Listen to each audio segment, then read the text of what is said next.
महंगा हैला भारतीय औषध एवं टेक्सटाइल। भारत पई बजार धक्का। भारतीय उत्पाद उपरे वज्रपात। अमेरिकार बजार भारत पई बनिला बोझ। अमेरिका सरकार भारतर अनेक उत्पाद यथा औषध टेक्सटाइल उपरे 25% तारिफ लागू करछि। एही नुआ व्यवस्था फल भारतर अनेक अर्थनैतिक क्षेत्र प्रभावित होउछि। 2024 रे भारत अमेरिका को 87.4 बिलियन डॉलर मूल्यर औषध और अनेक सामग्री रप्तानी करथिला। किंतु एही नुआ नीति फल रप्तानी व्यवसाय भितर एक बड़ झटका लागिछि।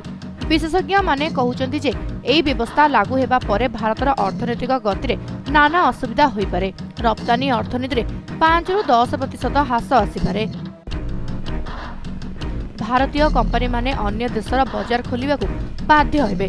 भारत सरकार एहा पई अंतर्जातीय वाणिज्य नीति रे पुनः विचार करिपारे। अमेरिकार एही नीति भारत पई एक बड़ चैलेंज होई पड़िछि। एही व्यवस्था रे भारत एक नुआ बजार तैयारी करिपारे। बंधुता भूली जाइछन्ती अमेरिकार राष्ट्रपति। एही नीति लागू हेबा आसंता अगस्त मास 2 तारिख रु। अमेरिका को ब्राजिलु आमदानी होउथिबा सामग्री उपरे 50% एक बड़ टिकस लागू करिछि। अमेरिका बजार भारत पई समस्या बढ़िबाकू जाउछि।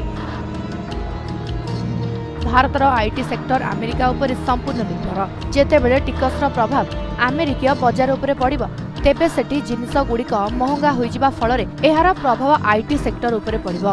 ब्यूरो रिपोर्ट, समय लाइव।